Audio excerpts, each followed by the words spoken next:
हाँ भाई, तो ये कल वाली बात चल रही है, रिकॉर्डिंग थोड़ी आगे से। हीट और थर्मल रेजिस्टेंस के बीच में हम सिमिलरिटी देख रहे थे। हीट इलेक्ट्रिक करंट था, वो कैसे फ्लो करता था, डेफिनेशन क्या थी, rate of flow of charge per unit time. यहाँ पर हमने हीट करंट को ऐसे डिफाइन किया, rate of flow of heat energy per unit time. Electric current क्यों फ्लो करता था, डेल्टा वी की वजह से। हीट करंट क्यों कब फ्लो करता है, हीट कब फ्लो करती है, heat current flows due to delta T. ठीक है। रेजिस्टेंस का फॉर्मूला क्या होता था, वी अपॉन आई। ठीक है, यहाँ पर थर्मल रेजिस्टेंस का फॉर्मूला क्या होगा, वी की जगह वी की जगह टी, और आई की जगह एच। ठीक है। वहाँ पर इलेक्ट्रिक करंट का फॉर्मूला क्या होता था, सर इलेक्ट्रिक रेजिस्टेंस का, रो एल अपॉन ए। यहाँ पर क्या होता है, एल अपॉन ए। अब देखो, एक बहुत नॉर्मल सा सवाल ये उठता है, बहुत नॉर्मल सा सवाल। अच्छा रुको रुको, डायरेक्ट मत लिखना, इसको पहले प्रूफ कराएंगे।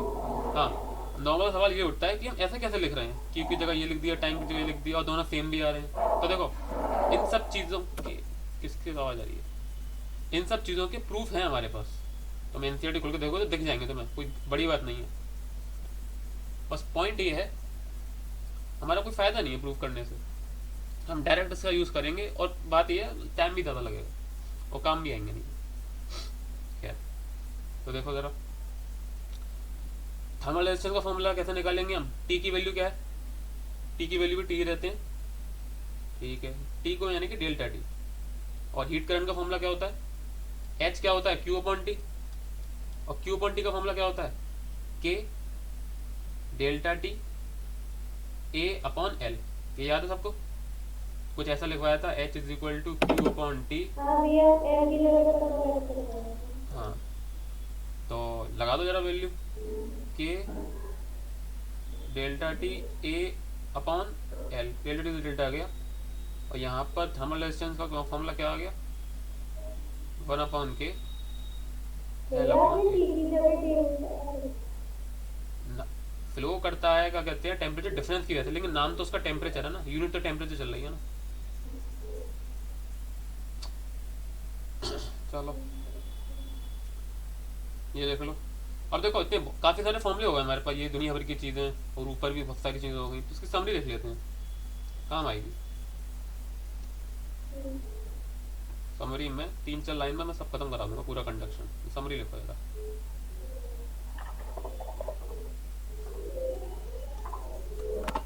देखो ज़रा, इलेक्ट्रिक करंट में कौन से, क्या कहते हैं, वेरिएबल्स होते थे, वी, आई और आर। और इन तीनों में रिलेशन क्या होता था, जैसे मैं लिख रहा हूँ वैसे लिखना, V is equal to I R. ठीक है, यहाँ पर बिल्कुल 3 वेरिएबल हैं, टी एच आर। रिलेशन क्या बनेगा, T is equal to H R. ठीक है, यहाँ पर इलेक्ट्रिक करंट क्या होता था, Q upon T, small Q upon T. यहाँ पर क्या होता है, capital Q upon T.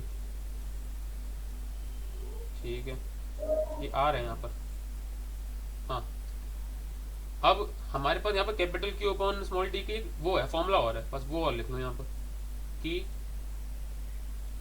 T1 minus T2 ए अपॉन एल।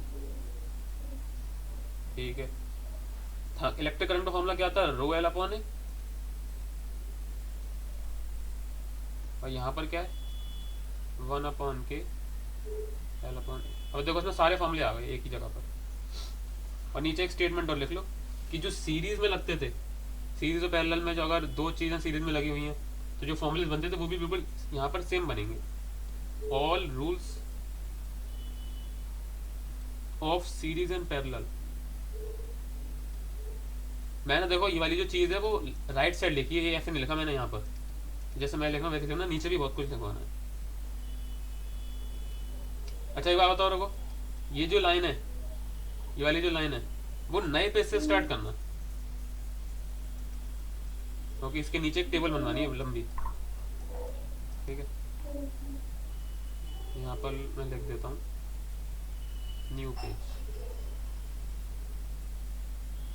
ठीक है, all rules of series and parallel combination, series and parallel combination के जो भी फॉर्मूले थे वो सब यहाँ वैलिड है, और ऑल्सो वैलिड। वैसे तो मुझे लिखवाने की जरूरत होनी नहीं चाहिए, लेकिन मैं लिखवा दे रहा हूँ जो फॉर्मूलेस थे। देखो ज़रा, एक डॉटेड लाइन बना लो ऐसे, अब लिखना स्टार्ट करते हैं। देखो ज़रा, जब सीरीज में होती थी चीज़ें, सीरीज में जब इस तरह की मेटल रॉड रखी हुई तो कैसे दिखेंगी, तो देखो ऐसे दिखेंगी।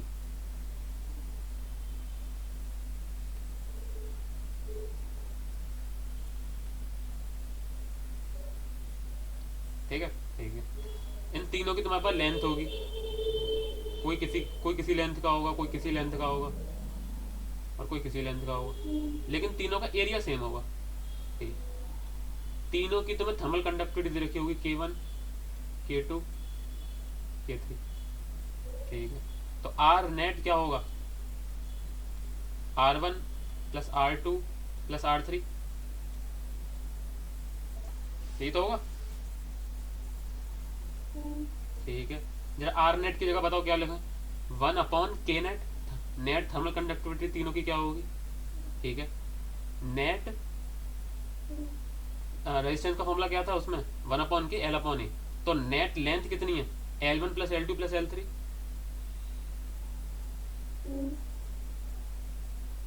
अपॉन एरिया कितना है तीनों का, ए। ठीक है, इज इक्वल टू R1 की जगह बताओ जरा, बोलो सृष्टि।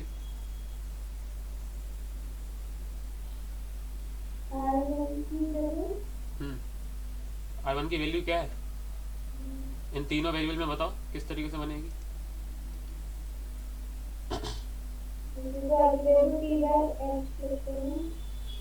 T/H लिखते हैं, उसके बाद उसको फॉर्मूला ड्राइव क्या हुआ था उसके बाद,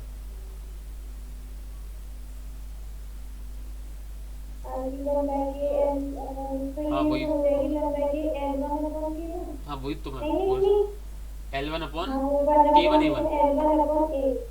हाँ, तो मैं ये तो पूछ रहा था, यहाँ पर भी तो हमने यही चीज़ लिखी है, 1/K, फिर लेंथ यहाँ पर, फिर यहाँ पर एरिया, लेकिन यहाँ पर नेट लिया है क्योंकि लेफ्ट साइड हमने नेट लिया है सारी चीज़ें। अब हम यहाँ पर R1 के बारे में लिख रहे हैं, तो यहाँ पर क्या आएगा, 1/K1 L1/A, ठीक है, plus 1/K2 L2/A, plus 1/K3 L3/A। तो बन गया। अब तुम्हें ये फॉर्मूला बुक में लिखा हुआ मिल जाए तो तुम घबरा जाओगे कि क्या लिखा हुआ है भयानक सा, जबकि यहाँ से आया है। अब तुम्हें एक चीज दिख रही होगी, ए कट रहा है। अब ऐसा नहीं कि ये फॉर्मूला याद रखो, L1 L2 plus L3/K net, तुम ये याद रखो एरिया के साथ, फायदे में रहोगे। ठीक है, और जब जैसे रजिस्टर लगे हुए थे सीरीज में, तो कौन आई और वी में से तीनों रेजिस्टेंस के लिए कॉमन चीज क्या होती थी, याद है किसी को? तीनों में करंट तो वही सेम फ्लो करेगा, बस तीनों के अक्रॉस पोटेंशियल डिफरेंस अलग होगा। ठीक है, सेम चीज यहाँ पर जो हीट करंट है, अब जो हीट यहाँ पर होगी वो आगे बढ़ेगी, फिर वो यहाँ पर आगे बढ़ेगी, फिर वो यहाँ पर आगे बढ़ेगी, तो तीनों में हीट करंट तो सेम होगा, हीट पर यूनिट टाइम तो सेम फ्लो करेगी H। लेकिन तीनों जंक्शंस पर, इसको अब यहाँ पर थोड़ी अलग वो आएगी कि तीनों जंक्शन पर टेम्परेचर अलग होगा। ये सारे छह जंक्शन, चारों जंक्शन पर टेम्परेचर अलग होगा, या फिर डेल्टा टी कह सकते हैं, डेल्टा T1, डेल्टा T2 और डेल्टा T3। कभी कभी क्वेश्चन आ जाता था कि भाई दूसरे जंक्शन पे बताओ पोटेंशियल डिफरेंस कितना होगा, पोटेंशियल कितना है। ऐसे कभी कभी यहाँ पर भी आ जाएगा कि तुम्हें यहाँ पर सारी वैल्यू दे रखी है, ये वैल्यू दे रखी है, ये वैल्यू दे रखी है, और मान हाँ 1 2 3 तीसरे जंक्शन पे टेम्परेचर पूछा है, मैं भी निमल पे कराऊंगा आज। तो सब ये कहानी याद रखना, सारे हो जाएंगे क्वेश्चन। एक चीज़ और बताओ जरा, जब पैरेलल होते थे तो आई और वी में दोनों के लिए क्या कॉमन होता था, वी कॉमन होगा दोनों के लिए। और आई दोनों में बट रहा होगा। बिल्कुल सेम यहाँ पर उसके लिए जब इस तरीके से रॉड रखी हुई होंगी।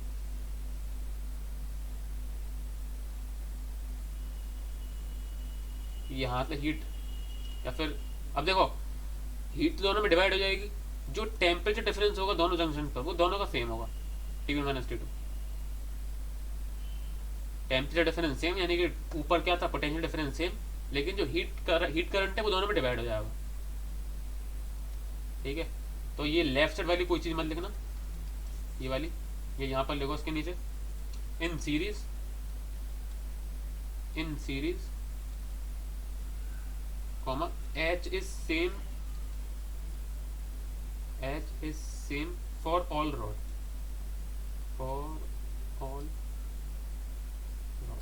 ठीक है। अब लिखो पैरेलल के लिए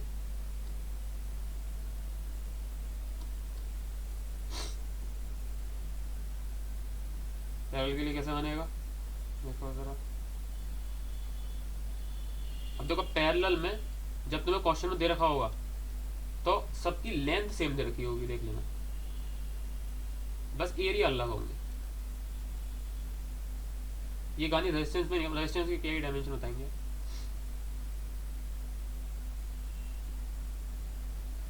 ठीक है, तीनों का थर्मल कंडक्टिविटी दे रखी होगी K1 K2 K3। ये बताया नहीं है? हाँ बनाते जाओ। तो हमने सीरीज की तो किधर बनाई मैंने बनाई तो ऐसे करी है तो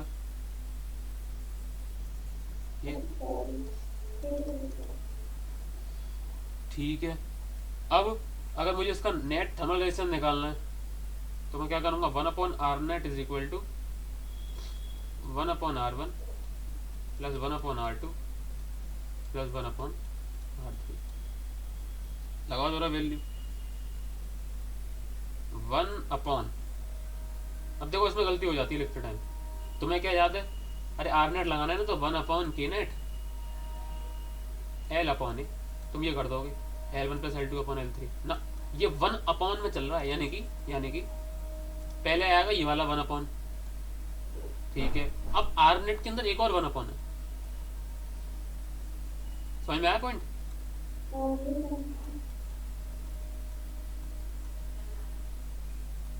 अपॉन सॉरी बहुत गलत लिख दिया, लेंथ तो सबकी सेम है, यहाँ पर लेंथ सबकी सेम है। ठीक है, अलग क्या आएगा एरिया ऑफ सम हो रहे होंगे A1 plus A2 plus A3। ठीक, अब देखो जरा ये 1/1 में चल रहा है तो ये दोनों चीज़ें ऊपर आ जाएंगी, तो इतना समझ में आ जाना चाहिए। Is equal to 1/K1 LA1 plus 1/K2 LA2। पूरी चीज़ सिमेट्री में चल रही है, और ये फॉर्मूला तुम्हें पहले से ही याद है, और थर्मल रेजिस्टेंस का फॉर्मूला मैंने तुम्हें याद करवा दिया कि L/A। अब बस वैल्यू पुट करते जा रहे हैं हम। नेट आ रहा है तो K भी नेट ले रहे हैं हम, लेंथ भी नेट ले रहे हैं और एरिया भी लेंथ ले रहे हैं। R1 आ रहा है तो थर्मल कंडक्टिविटी 1 की ले रहे हैं, लेंथ 1 की ले रहे हैं, एरिया 1 का ले रहे हैं। बस यहाँ देखो 1/K3 L/A3, लेंथ कट रही है तीनों जगह से, 4 आएंगे तो तुम 4 कर देना, एलसीएम ले लेना और आ जाएगा अंदर। इन पैरेलल में क्या होता है same, in parallel delta T will be same for all।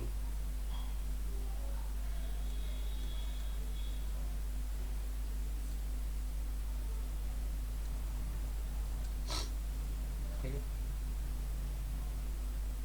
यहाँ मान लो टेम्परेचर T1 है, यहाँ मान लो टेम्परेचर T2।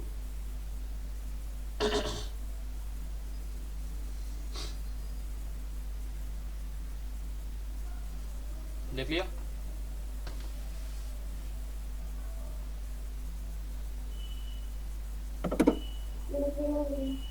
चलो अब जरा जो लेफ्ट साइड में जगह छूटी हुई है उसमें देखो क्या करना है।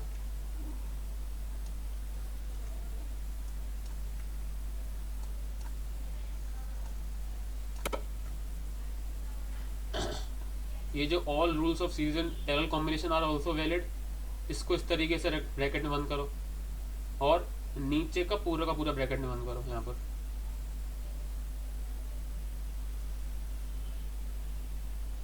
अभी और नीचे है वैसे।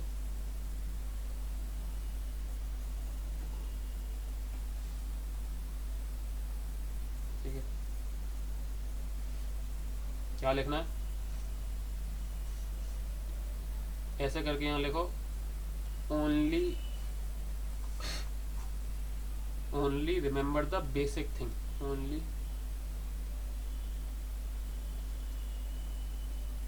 या फिर only remember this thing, simple. इस जगह लिखना है do not memorise this, do not memorise.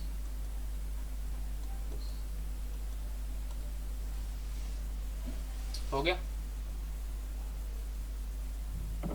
ये तो सारा स्टेप पूरा क्लियर है क्या? हाँ जी बिल्कुल।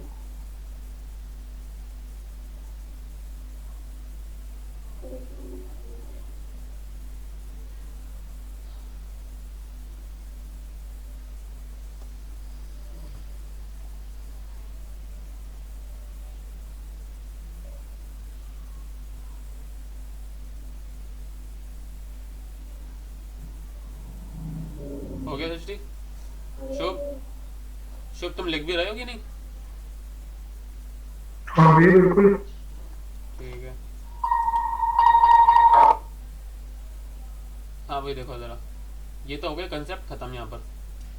अब एक मिसकंसेप्शन बताना है, जो कि मिसकंसेप्शन नहीं, ज़्यादातर गलती हो जाती है फ्लो में। देखो क्या गलती होती है, इस तरह का क्वेश्चन आ गया, ठीक है, तुमसे क्या पूछा जा रहा है, तुमसे पूछ लिया गया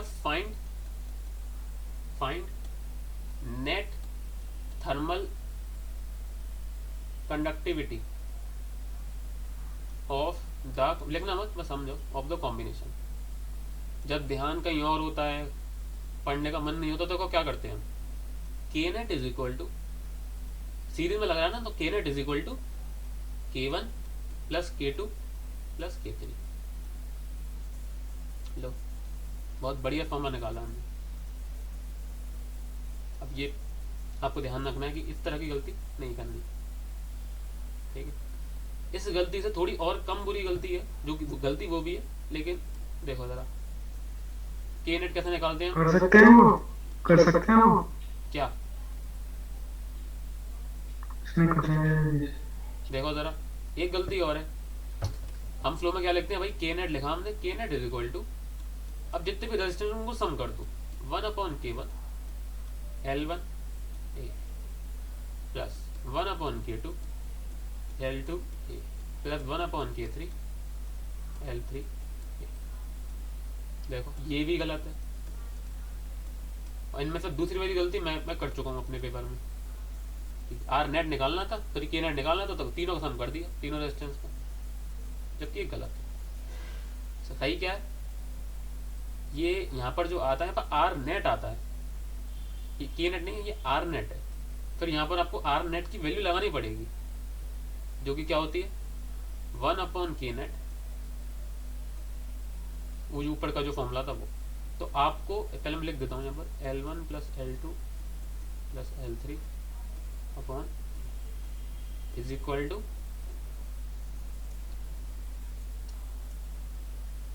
ये। तो तुमसे जो पूछा गया है वो तुमसे ये पूछा गया है, ये फाइंड करना है एलसीएम वगैरह लेके, फिर इसका रेसिप्रोकल करके ये पता लगाना है। तो हो जाती है फ्लो में गलती, ध्यान रखें वाली चीज़, ठीक है। अब क्योंकि हमें गलती मालूम पड़ गई है, तो हम एक सीरीज का क्वेश्चन कर लेते हैं, थोड़ा फेमस क्वेश्चन है एनसीईआरटी का, टाइम कम है, जैसे पैरेलल का नहीं करा सकते। देखो जरा क्वेश्चन,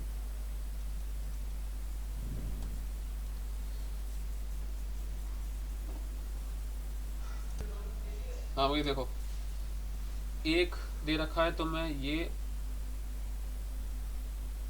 ठीक है, एक ब्लॉक और दे रखा है, 2 का है, सीरीज का है, ठीक है। दोनों का जो थर्मल कंडक्टिविटी है वो दे रखी है K1 K2, ठीक है, यहाँ का टेम्परेचर है T1, यहाँ का टेम्परेचर है T2। ठीक है, इसका एरिया दे रखा है A। मैं बाद में वैल्यू बताऊंगा, तो मैं वैल्यू दे रखी है, लेकिन उसका कुछ फायदा नहीं है। सारी चीज़ें शुरुआत में सिंबल में किया करो। ये दोनों की जो लेंथ है वो सेम दे रखी है। ठीक है, कुछ छूट तो नहीं गया मुझसे। एक आयरन बार है, L1 L2 है। ठीक है, ठीक है, सब सही है। और जो T1 है वो T2 से ज़्यादा है, तो जो हीट फ्लो करेगी वो लेफ्ट टू राइट करेगी, कोई दिक्कत नहीं है इसमें। अब देखो पहला पार्ट दे रखा है, फाइंड, लिखते जाना साथ में। Find the temperature of the junction. The temperature of the junction. Junction का मतलब क्या होता है? हेलो,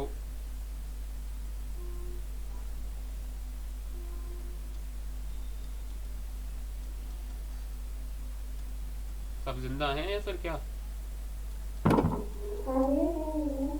तो जंक्शन का मतलब क्या होता है, कहाँ का बताना है?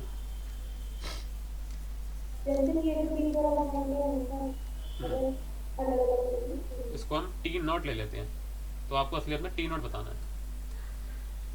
ठीक है, सेकंड क्या है? Equivalent thermal conduct. ऑब्वियसली ऐसा तो तुम ट्राई कर सकते हो पहले।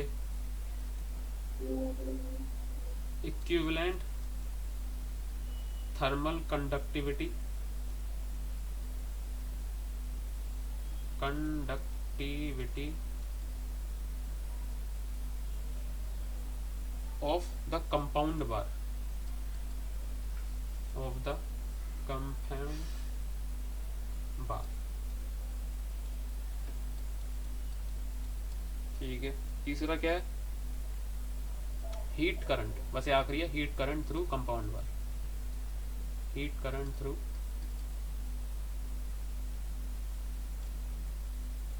कंपाउंड बार। ठीक है, चलो लिख लिया।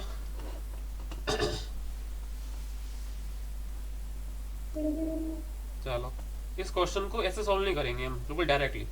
अभी हम बिगनर हैं, तो बिगनर की तरह ही सॉल्व करेंगे। देखो जरा, इस क्वेश्चन को इमेजिन करो इलेक्ट्रिक करंट वाले के उसमें, कि तुम्हें दे रहा। हाँ बोलो। ये जो T1 T2 कंडीशन है, हाँ दे रखी है क्वेश्चन में। कभी कभी देखो क्या क्या, मतलब इसे बताने के बाद ये बताना चाह रहा है कि क्या कहते हैं हीट फ्लो करेगी। अगर T1 इक्वल टू T2 बता देता तो हीट फ्लो करनी ही नहीं है।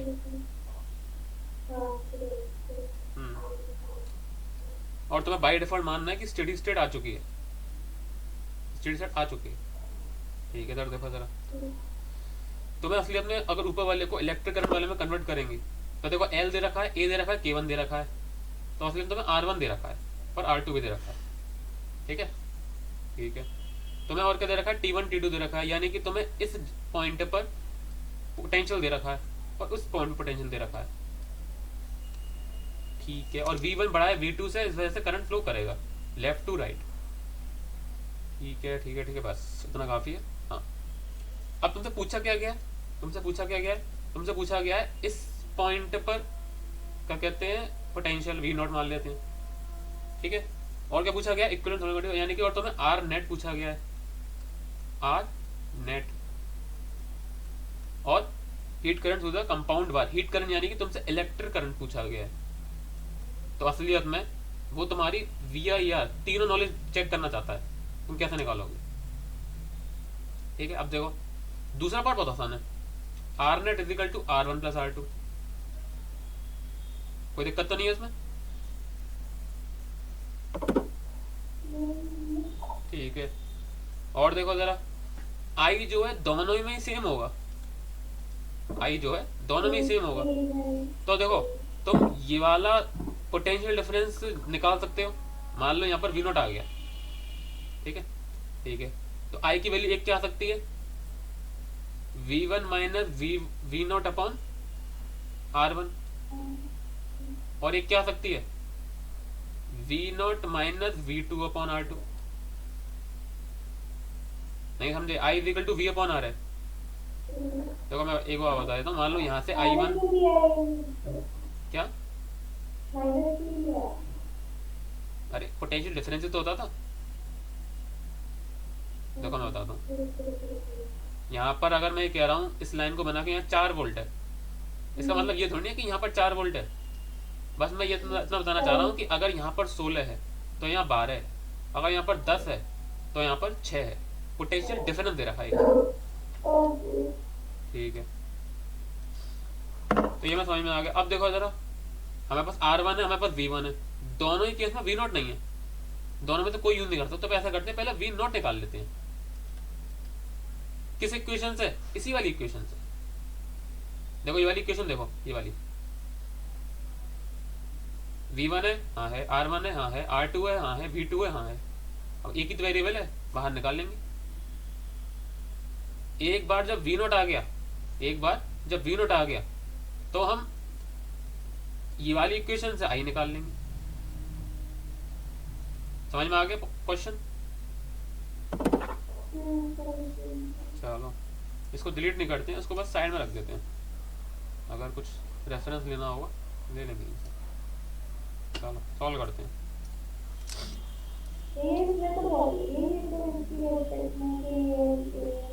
क्या चीज़, क्या चीज़?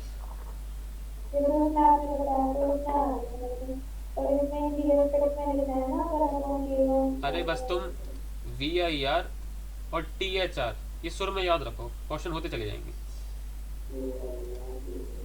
ठीक है, अब देखो जरा, पहला क्वेश्चन करता हूँ आंसर फर्स्ट। दोनों अब तुम्हें अपने दिमाग में इमेजिन करना है कि ये इलेक्ट्रिक रेजिस्टेंस है, ठीक है? तो इसमें करंट सेम होगा, करंट सेम होगा, इसका मतलब हीट करंट दोनों में सेम होगा। तो लिख दो यहाँ पर, heat current would be same, would be same, would be constant, would be same for both rod, for both लिख दो या फिर both rod लिख दो, ठीक है?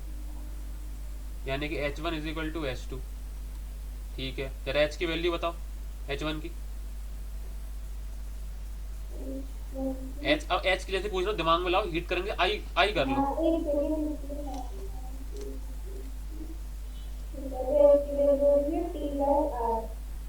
T/R बिल्कुल सही, लेकिन यहाँ पे टेम्परेचर डिफरेंस आएगा ना।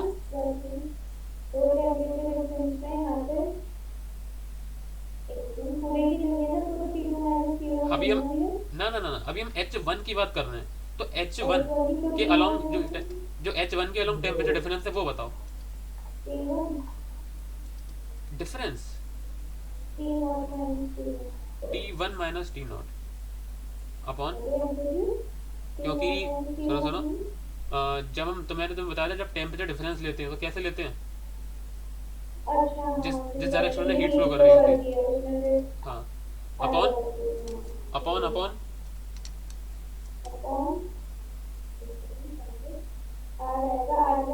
R1, ठीक है? H2 बताओ जरा, ठीक है? गलत, T0 minus T2,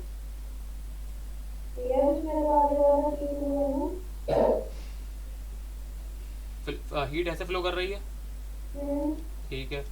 T1 minus T0 temperature difference, T0 minus T2 temperature difference. देखो ऐसे मैं बताता हूँ, देखो ये रेजिस्टेंस है, ठीक है?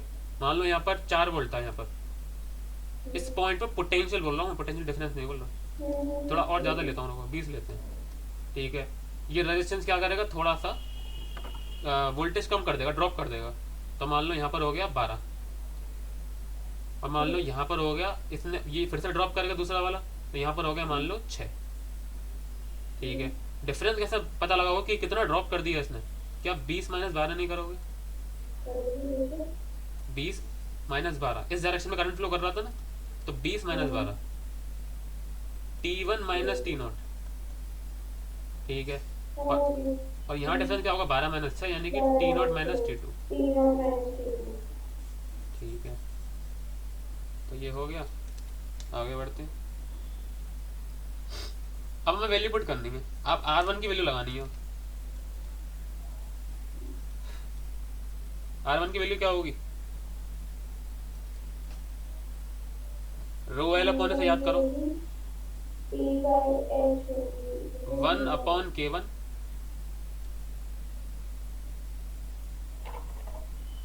1 upon K1 L1 upon A. अब देखो जरा, दोनों की ही वो सेम है। चलो मैं बाद में पुट कर दूंगा L1 is equal to L2। ठीक है, यहाँ देखो जरा, T naught minus T two, T naught minus T two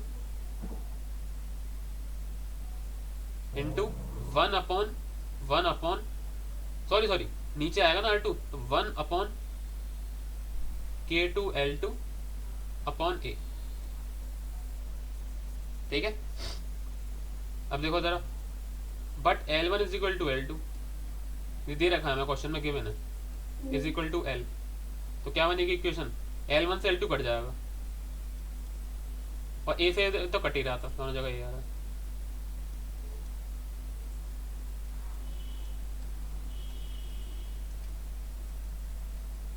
is equal to T naught minus T two K2। अब यहां से T1 पता है, K1 पता है, दे रखा था, T2 पता है, K2 पता है, यहां से टी नॉट निकाल लो।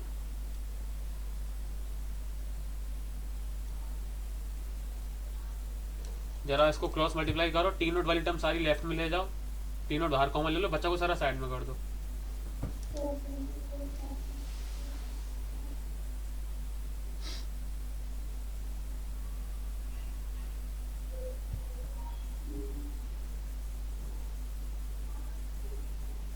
शुभ क्या आ रहा है?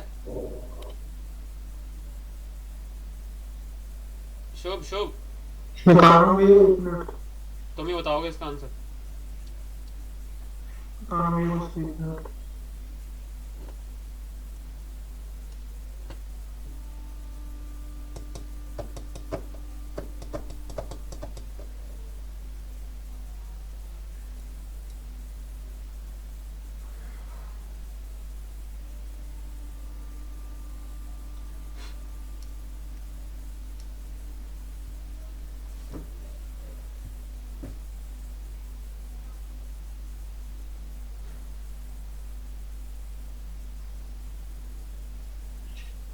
भैया इसकी लास्ट की बैलेंस लिखा ना, मैं अभी कर रहा था स्टार्टिंग की, मतलब मैं पढ़ता।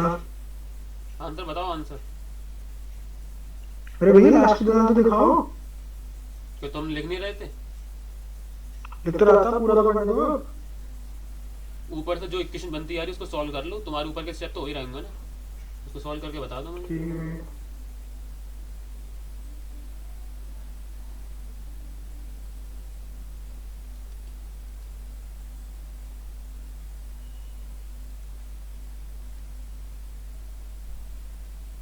शिक्षी जब आ जाए तो मुझे बता देना कि आ गया, आंसर मत बताना।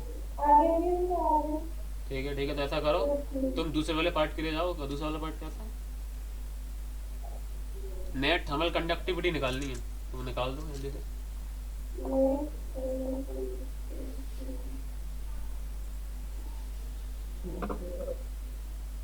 हाँ शुभ, क्या आया?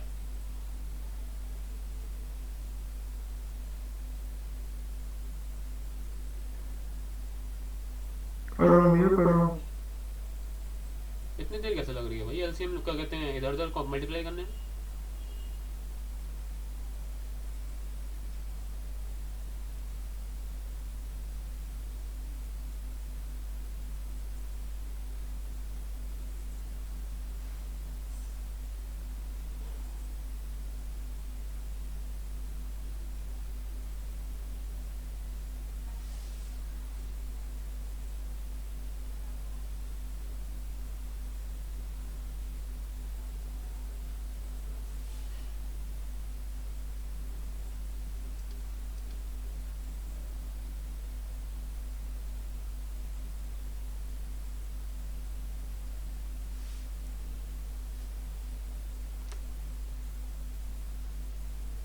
शुभ कितनी देर लग रही है भाई?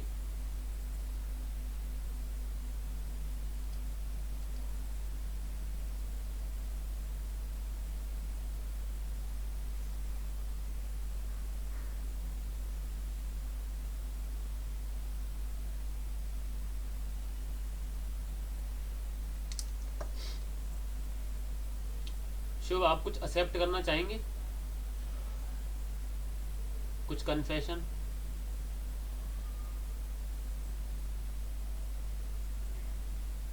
ये मत बोलना आवाज़ नहीं आ रही मेरी।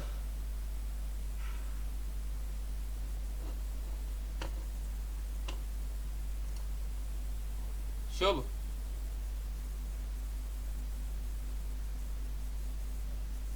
भाग गए। सिस्टम माइक ऑन करो। हाँ भैया।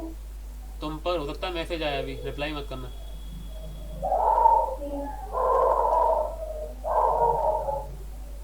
अच्छा आ गया, चलो चलो आ गया। हाँ शुभ।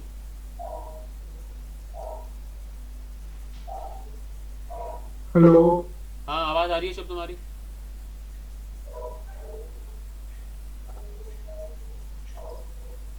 हेलो। पता है मुझे आवाज़ नहीं आ रही होगी मेरी। हेलो। स्क्रीन देख रही हो तुम्हें? Screen hello. पता है मुझे।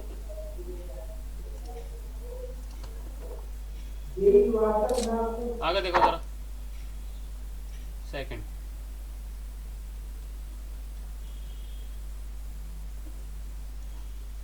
पहले तो मैं इसका लास्ट देख लूँ जरा। हाँ शुभ, आवाज़ आ रही है?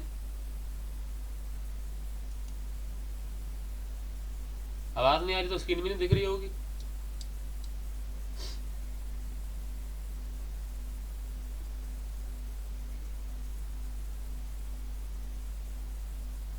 शुभ, हेलो।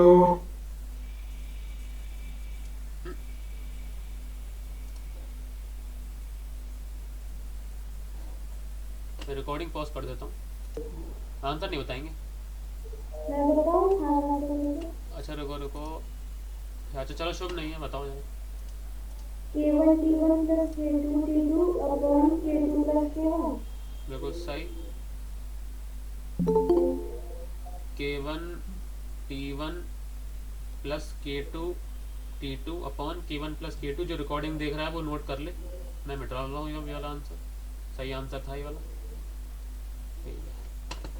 और भैया जो ये वाला है आईनेट वाला, उसमें एक बात बताइए, जब हम लेफ्ट हैंड साइड पे लिखेंगे तो वहाँ पर 1 अपॉन K लिखेंगे खाली, फिर K का मल्टीप्लाई करेंगे L1 K2 में तो प्रॉब्लम हो जाएगी फिर इसमें। क्या क्या क्या क्या क्या फिर से बोलो। जैसे हमें इसमें ये तो लिखना है 1 upon K L1 plus L2 upon A equals to कितना तो लिखना है। अभी हम किसकी बात कर रहे हैं? हम नेट थर्मल कंडक्टिविटी निकाल रहे हैं ना। हाँ ठीक है, तो R net is equal to hello. R1 plus R2 R3 plus R3। ठीक है। R3 तो है नहीं। अच्छा सॉरी, R3 नहीं है। ठीक है, आसान क्वेश्चन है। अब आर नेट क्या होगा? सारी चीज़ें अब वो तो हमें तुम्हें याद है, R is equal to 1 upon K L upon A. अब क्योंकि हम यहाँ पर नेट लगा रहे हैं तो यहाँ पर भी सारी चीज़ें नेट वाली आएंगी। एल नेट, ए अच्छा नेट। यहाँ पे नेट लिख रहे हैं ठीक है। तो यहाँ पर आएगा 1 अपॉन के नेट, जो कि पूछा गया है हमसे। के नेट, हम्म नेट लेंथ कितनी होगी? 2L। हाँ और ठीक है एल मैंने सेम दे रखा है ना वो। मतलब हाँ, और ए दे रखा है, A is equal to 1 upon K1 L1 upon A L1 नहीं, एल अपॉन एल कर लो, वो सेम ही है ना वो। 1 अपॉन K2 एल अपॉन ए। सारी चीज़ें काट हेलो। दो। एल एल एल ए ए ए। शुभ तुम्हारी आवाज़ आ रही है मुझे? ठीक है, देखो ज़रा। तो 1 अपॉन के नेट आ गया। हेलो। 1 अपॉन के नेट क्या आ गया? सॉरी 2 अपॉन के नेट क्या आ गया? आवाज़ आ रही है शुभ? 1 upon K1 plus 1 upon K2। के नेट की वैल्यू क्या आ गई? एलसीएम लो, बताओ जल्दी से। ये पता बताने की वजह नहीं। 2K1 2K1 K2 upon K1 plus K2।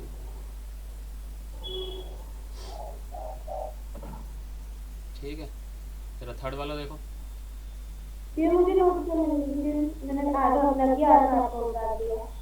ठीक है, खाता भी है। ये तो चार में मुझे ऐसा लगता है कि थर्मल कंडक्टिविटी वाले क्वेश्चन उसके लिए बिल्कुल भी कठिन नहीं है जिसको इलेक्ट्रिक करंट के फॉर्मूले याद है। और ये 3 वेरिएबल राइम में याद है, VIR THR। आर का फॉर्मूला हमें याद ही रहता है, तो इस वाले थर्मल रेजिस्टेंस का भी याद रहेगा। आई इज इक्वल टू हमें याद रहता है Q अपॉन टी, तो ये भी याद रहेगा कैपिटल Q अपॉन टी। बस एक फॉर्मूला एडिशन और है कि Q अपॉन टी की भी एक हमारे पास वैल्यू है, के डेल्टा टी। जैसे आर की वैल्यू, तो ये मैं आर की वैल्यू यहाँ से वी अपॉन आई कर दिया, तो यहाँ पे तो आर की वैल्यू अलग है। क्या क्या क्या? जैसे VIR में आर की वैल्यू हमने निकाली VIR करके, ठीक है, ठीक है, और यहाँ जो आर है उसकी वैल्यू TYH करके निकाल देना, तो ये वाली TYH क्या क्या TYH क्या? अच्छा हाँ ठीक है TYH ठीक है। अब तुम H की तो वैल्यू पुट करोगे ऊपर से, ये वाली KT A अपॉन L, ठीक है जरा करो। तो ये ऊपर आ जाएगा TL नीचे K delta T by A। ये इसको डेल्टा टी माने, हाँ डेल्टा T कट जाएगा, क्या बचा फिर? K L अपॉन A, अच्छा जो कि मैं 1 अपॉन K, अरे हाँ 1 अपॉन K। तो इतना बड़ा ड्राइव करने की क्या जरूरत है भाई, डायरेक्ट ये नहीं कर सकते हैं। देखो सुनो डिपेंड करता है हमें क्या दे रखा है, हमारे पास कौन से वेरिएबल्स हैं। अगर हमारे पास KL है, याद नहीं होती मैं AYL लिख देती हूँ। अब ये तो भैया हम क्या ही बताएं।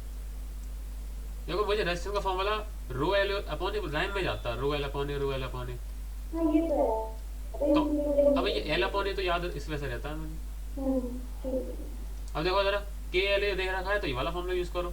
अगर तुम्हारे पास पहले से ही H का फॉर्मूला है तो वो यूज कर लो, V इक्वल टू IR यानी कि R equal V upon I, और V की जगह आएगा डेल्टा टी, डेल्टा V की जगह डेल्टा टी। मेरे चैट पर मैसेज आया है। कुछ ना कुछ तो बोले भाई, एक मिनट क्या कह रहा है ये, क्या कह रहा है ये भैया? स्क्रीन और आवाज दोनों ही नहीं आ रही मेरी में।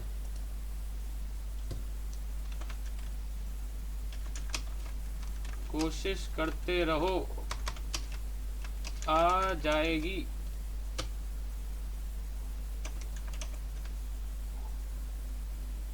मेहनत करती रहनी भैया चाहिए, पता है मुझे इंसान को। भैया इतनी नौटंकी करता है लड़का, तो हमें तो कुछ समझ में आ ही नहीं रहा, हम तो बेवकूफ हैं यहाँ पर। खैर यार देखो ये समझ में आ गया, ठीक है। अब हमें हमसे क्या पूछा गया? हमसे पूछा गया था हीट करंट। अब हमें सारे सारे वेरिएबल्स हैं हमारे पास।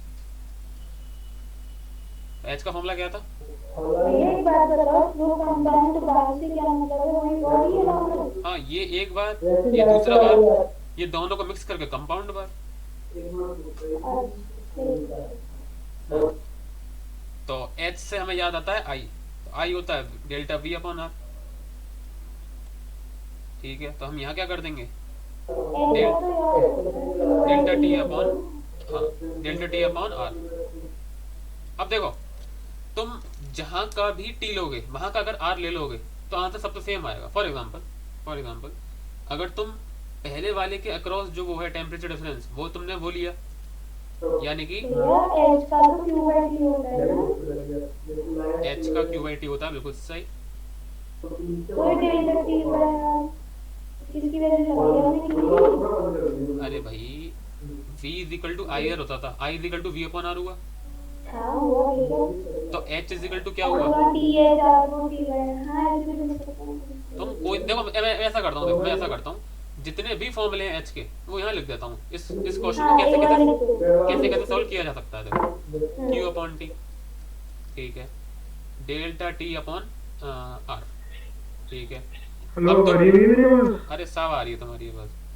हाँ देखो डेल्टा T अगर तुम जहाँ का भी लोगी भैया वहाँ का रेजिस्टेंस रखोगे तो आंसर आ जाएगा। फॉर एग्जांपल अगर T1 माइनस T0 लिया तो क्या लेना पड़ेगा R1, T0 माइनस T2 लिया तो क्या लेना पड़ेगा R2, और अगर T1 माइनस T2 लिया, T1 माइनस T2 कहाँ तक का था, शुरुआत से लेके एंड तक का, तो तुम्हें रेजिस्टेंस नेट लेना पड़ेगा।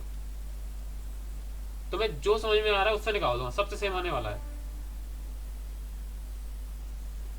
प्रॉब्लम ये है यहाँ पर तुम्हारे पास Q तो है, लेकिन ये नहीं पता तो कितने टाइम में एक जगह से दूसरी जगह पे जाएगी हीट, तुम टाइम कैसे लगाओगी। तो इस वजह से आप इन तीनों में से कोई सा फॉर्मूला यूज करें, आंसर सेम आएगा। समझ में आया हिस्ट्री?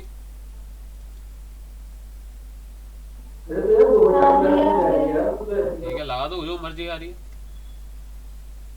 मतलब सॉरी लगा तो तुम सकते ही नहीं अभी, क्योंकि अभी वैल्यू नहीं पता तुम्हें। वैल्यू बता दूं सारी? देखो जरा,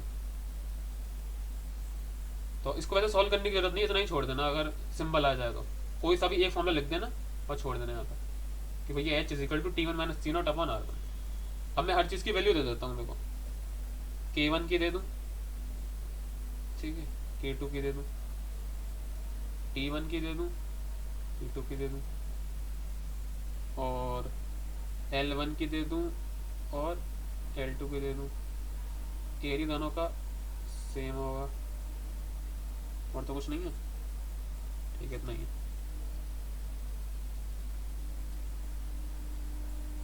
अभी तुमने अगर शुरुआत में ही सारे पुट कर दी थी वैल्यू तो हो जाता काम। भैया क्या कौन सी चीज़ कहाँ गई, उसका क्या हुआ। K1 की वैल्यू दे रखी है, या पहले जिसकी दे रखी है वो दे देता हूँ। L1 दे रखा है 0.1 मीटर, ठीक है। A1 दे रखा है, A1 दे रखा है, या A1 इट लिख देते हैं 0.02 मीटर स्क्वायर, ठीक है। K1 दे रखा है 70, कहाँ गया, 79 और watt metre inverse kelvin inverse. देखो जूल पर सेकंड का वॉट लिख दिया, कुछ नहीं किया, ठीक है। And a brass bar of L2 दे रखा है 0.1 मीटर, एरिया 0.02 मीटर स्क्वायर। भैया वो सारी वैल्यूज लगाएंगे, मतलब अगर पेपर में आ जाए तो वैल्यू लगानी पड़ेगी ना। तो ये तो इतनी छोटी छोटी 0.0 मतलब वायर से इसका मतलब है 0.02 वायर लग रहे हैं मुझे तो इतने पतले, ठीक है। अभी आप दिखा रहे हो तो अभी लगाऊं क्या मैं वैल्यू? नहीं अभी लगाने की जरूरत नहीं है। तो लिखो वैल्यू। हाँ लिख लो, लिख लो, लिख लो। Watt metre inverse kelvin inverse, ठीक क्या है। लिखी वैल्यू, क्या लिखी है? 79 watt metre inverse kelvin inverse, यही थी वहाँ। अरे वॉट की जगह जूल पर सेकंड लिख रहा होगा ना, हाँ हाँ हाँ तो वो तो कुछ भी मिक्सिंग हो सकती है। हाँ, वो तो एक ही बात है। T1 दे रखा है 373 केल्विन। कितना है ये, इसका मतलब 373 का सेल्सियस में बताओ। 73 केल्विन सेल्सियस में, ये 100 डिग्री है। और T2 दे रखा है 273 केल्विन। ये जीरो। बस वैल्यू पुट करो, आंसर पाओ।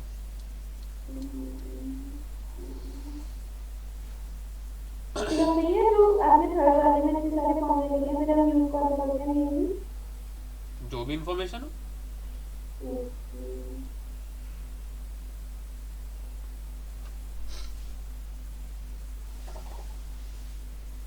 जो याद रखना है तो मैं वो शुरुआत के 2 याद रखने हैं, ये वाले। हेलो, हाँ बोलो शु। हाँ भैया आगे समझ में मेरा पता लगा भाई दूसरे हॉटस्पॉट उसके लिए नेटिंग चल रहा था। कोई बात नहीं, होता है ऐसा। अरे भैया उसमें हाँ हाँ, अरे मैंने हम तो कुछ मैंने लगे कब ना कोई कुछ आगे। कहा भाई, मैंने कुछ कहा तुमसे? कोई बात नहीं, हो जाती। हाँ तो ये हो गया होगा, और इसी तरह हमने सब कवर कर लिया है। ठीक है, इसके नीचे हेडिंग डालो। पढ़ा नहीं रहा मैं, क्लास खत्म करते हैं। भैया हाँ बोलो। तो ऐसे ले लो, ऐसे ले लो के क्यों क्यों ऐसे ले लो सबके स्क्रीनशॉट। एस पहले आंसर तो भेजो अरे मुझे, राइट पे लिखा हुआ है ये, पहले आंसर तो भेजो मुझे। तो इसके आगे का दिखा दो। जो मैंने तुमसे T0 पूछा था वो तो बताओ मुझे पहले। T0 पूछा था ना मैंने तुमसे। मैं निकाल लूंगा। निकालो निकालो, टाइम है, हाँ भैया आराम से निकालो।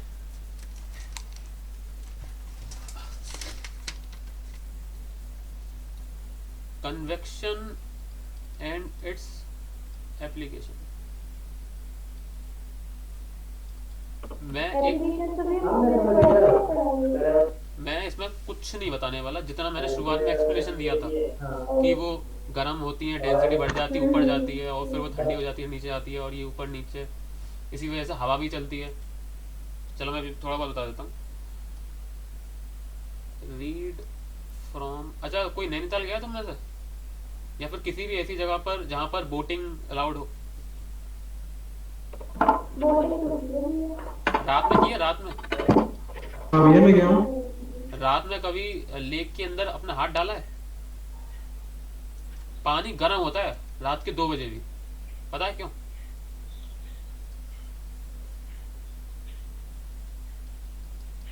भैया मैंने जिम कॉर्बेट गया देख लेना तुम। मैंने गौर नहीं किया होगा ये। डाल के देखना, कभी पानी गर्म होता है गर्मियों में रात में। भले ही जैसे तुम यहाँ पर बोट चला रहे हो, तुम्हें लग रही होगी ठंड यहाँ पर कि भैया बहुत ठंड है, हवा चल रही है बहुत ठंडी ठंडी, लेकिन अगर तुमने पानी में हाथ डाला तो वो गर्म होगा।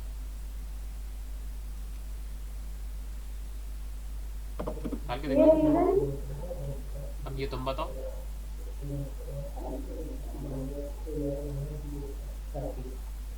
ये मैं, चलो मैं ये बता देता हूँ कि क्यों, मतलब कहाँ से सोचना है तुम्हें। तुम्हें सोचना है small c of water. Small c क्या था?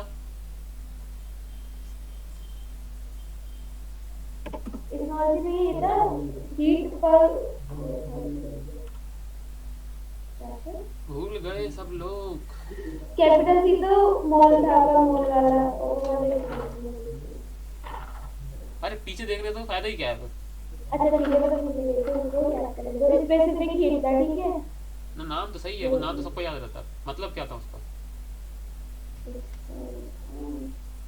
टेम्परेचर क्या था या फिर अगर मैं 1 ग्राम पानी लूंगा, उसका 1 डिग्री बढ़ाने में कितनी हाँ एनर्जी देनी पर मास पड़ेगी? पर मास पर यूनिट। यानी कि जूल पर केजी केल्विन।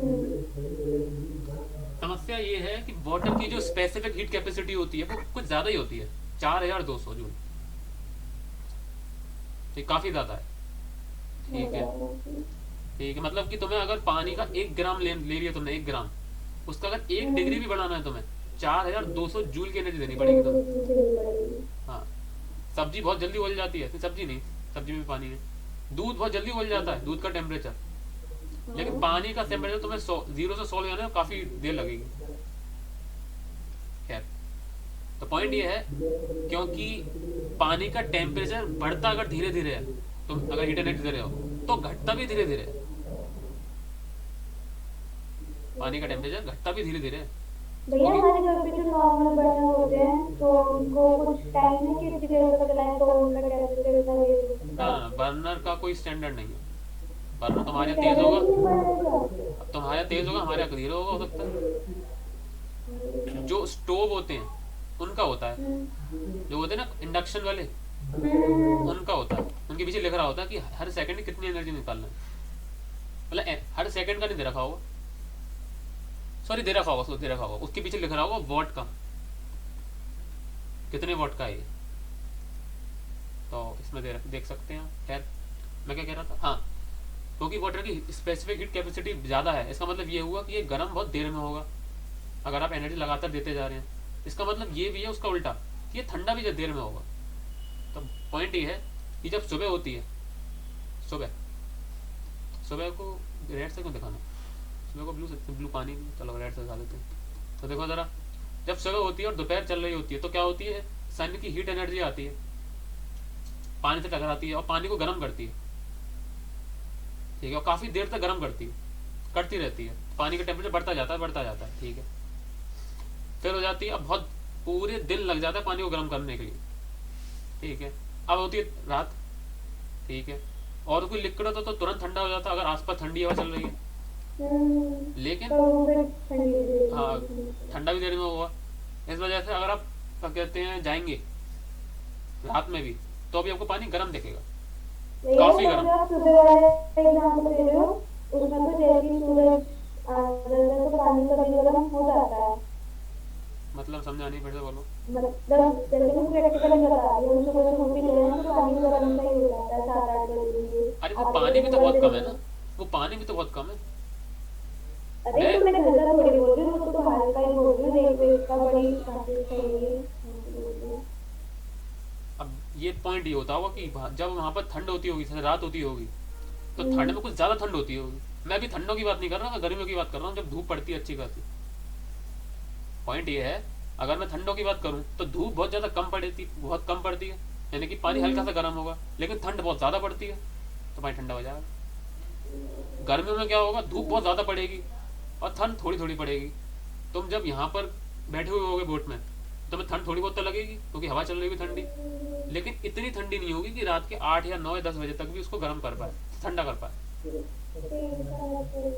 और पानी भी कुछ बहुत होता है लेक में, अगर जो नैनीताल वाली लेक है वो गहरा भी बहुत है। ठीक है, इतना गहरा है कि किसी को पता ही नहीं है कि कितना गहरा है। हाँ, खैर, तो मैं क्या कह रहा था, अब देखो इस चैप्टर का टॉपिक ये नहीं था हमारा, हाँ ये नहीं मैं कुछ और बता रहा था। अब देखो तुम्हें क्या करना है, तो मैं कहीं भी इस तरह पे जाना है, इसी तरह की लेक में या फिर किसी जगह पर, और यहाँ पर क्या होगा, ये घास गलत तरीके से बना रहा हूँ, यहाँ पर मतलब घास होगी, मतलब कुछ ना कुछ तो कोस्ट लाइन होगी ना, वहाँ खड़े हो जाना और एक पेपर बोट है। बनाना, पेपर बोट। ठीक है। ठीक है, अभी मैं बात कर रहा हूँ सुबह की, मॉर्निंग की, या फिर इवनिंग में कह सकते हैं, तो इवनिंग में, सॉरी, ठंडा वाला आफ्टरनून, बताइए। आफ्टरनून। ठीक है, तो मैं एक बोट लेनी है, छोड़ देनी है। हम्म, ठीक है, केस वन। केस टू, अब तुम्हें जाना है रात में, और एक बोट लेनी है और छोड़ देनी है। क्या लगता है क्या होगा दोनों केस में? पानी का भी समझ में आ रहा है, बहुत सारी चीजें। आराम से सोचो। अब मैं तुम्हें इसका आंसर नहीं बताऊंगा, अभी मैंने इतना सारा जो एक्सप्लेन किया है कुछ सोच के किया है। आपको जाना है एनसीईआरटी पर, हम्म, और कुछ इसमें हवाओं का चक्कर है कि सुबह एक जगह ज़्यादा गर्म होती है, एक जगह ठंडी होती है, तो हवा पता नहीं कहाँ से कहाँ चलती है, और फिर रात में उसका उल्टा हो जाता है कि ये ठंड गर्म ही रहता है, फिर ये ठंडा कि इस तरीके ये से ठंडा चलता रहता है। है, पता नहीं कहाँ से तो मतलब ये हवा रीड वगैरह। करना है और मुझे बताना है कल कि क्या होगा। तो उसमें ये भी है कि बोर्ड का क्या होगा। मतलब हवा जिस तरह हिसाब से, जब हवा जहाँ चलेगी तो उसी हिसाब से तो क्या कहते हैं, बोट फ्लोट करेगी।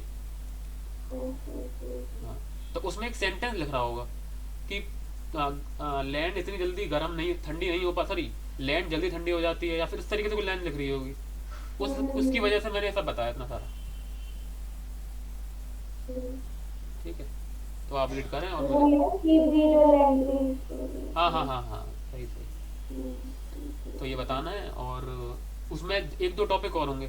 ये पूरा एक पेज है एनसीईआरटी का कन्वेक्शन के ऊपर, यहाँ कन्वेक्शन हेडिंग होंगी और यहाँ पे एप्लीकेशन होंगी, वो रीड करनी है। ठीक है, तो हमने कंडक्शन खत्म कर दिया, कन्वेक्शन खत्म कर दिया। अब आता है रेडिएशन। रेडिएशन एक ऐसा टॉपिक है जो आज तक तुमने बिल्कुल भी टच नहीं किया, बिल्कुल भी, और बहुत बड़े अमाउंट में हम भी नहीं करेंगे। क्यों? क्योंकि उसमें आएगा रेडिएशन, जो मैंने बताया था, ईएम वेव्स। ईएम वेव्स के थ्रू क्या कहते हैं, जो एनर्जी होती है ट्रांसफर होती है रेडिएशन में। ईएम वेव्स पर क्लास 12 में पूरा चैप्टर है कि भैया क्या कहते हैं, कितनी वो होंगी, कितनी उसमें वो होंगी, क्या कहते हैं, वेवलेंथ क्या होगी। इसके अंदर दो वेव्स होती हैं, इलेक्ट्रिक और मैग्नेटिक, इस को इलेक्ट्रोमैग्नेटिक कहते हैं। प्लेन प्रोग्रेस, मतलब सब आ जाएगा, इसकी इक्वेशन भी आएगी वेव की, सब आ जाएगा। तो इस वजह से हम इतना डीप में नहीं जाएंगे कि इलेक्ट्रोमैग्नेटिक वेव होती क्या है, हम क्या जाएंगे उनकी वजह से क्या होता है। हम्म, ये कुछ इस तरीके की चीज़ें आएंगी कि मान लो कोई चीज़ है, तो हमने उस पर इलेक्ट्रोमैग्नेटिक वेव डाली, 100 डाली मान लो, ऐसे गिन नहीं सकते, बस ऐसे ही बता रहा हूँ, 100 डाली मान लो। अब मैं बार बार ऐसी वेव तो बनाऊंगा नहीं, मैं ऐसे एक रे बना देता हूँ। तो बॉडी क्या करती है, थोड़ी तो रिफ्लेक्ट कर देती है, ठीक है, थोड़ी वेव आर पार निकल जाती हैं, और कुछ वेव एब्जॉर्ब हो जाती हैं। एक को कहते हैं रिफ्लेक्टेंस, एक को कहते हैं एब्जॉर्बटेंस, और एक को कहते हैं ट्रांसमिटेंस। ठीक है, ये 3 चीज़ों के बारे में पढ़ना है। एक चीज़ और, जितनी चीज़ एब्जॉर्ब, जितना ज़्यादा कोई चीज़ एब्जॉर्ब करेगी उतना ही ज़्यादा अंदर से एमिट भी कर देगी। इसमें 2 कंफ्यूजन होंगे हमें, और एक कंफ्यूजन होगा क्या कि रिफ्लेक्शन और एमिटेंस में क्या अंतर होता है। फिर दोनों ही अंदर से निकल रही हैं बाहर, दोनों ही बाहर की तरफ एरो कर रही हैं। तो एक रिफ्लेक्ट कर रही है, अंदर ही नहीं आने दे रही, अंदर ही नहीं आ रही वो। एक क्या हो रही है, अंदर आ रही है, अंदर 2-3 लोगों से टकरा के फिर बाहर निकल रही है। कोई चीज़ जितना ज़्यादा अंदर आती है उतनी ज़्यादा बाहर भी निकलती है। तो हमें एमिटेंस और एब्जॉर्बटेंस में रिलेशन देखना है। ठीक है, जिस बॉडी का जितना टेम्परेचर ज़्यादा होता है वो उतनी ही ज़्यादा वेव्स निकालती है, और अलग अलग रंग की निकालती है। फॉर एग्जांपल आप आयरन लें, ठीक है, वैसे वो किसी और कलर का होगा, लेकिन जब गर्म करेंगे तो रेड का हो जाएगा, और गर्म करो पर्पल हो जाएगा, और गर्म करो वाइट हो जाएगा। तो ये क्यों हुआ है? इस सारी चीज़ों के बारे में हम एडिशन में पढ़ लेंगे, सब कुछ चीज़ें, और साथ में क्वालिटेटिव भी और क्वांटिटेटिव भी, सारे फॉर्मूलेज भी आ जाएंगे। तुम स्पेसिफिक ये बता सकते हो ये वेवलेंथ पर कौन सी लाइट निकलने वाली है। अगर ये बॉडी इतने टेम्परेचर पर है तो कितनी वेवलेंथ की वेव्स निकालेगी, कितनी वेव्स निकालेगी, सब कुछ इसमें आ जाएगा। और इसी वजह से ये टॉपिक लेगा 2 दिन, 2 दिन ले लेगा, 1-1.5 दिन या 2 दिन। ठीक है, चलिए क्लास खत्म होती है। और रुको ज़रा,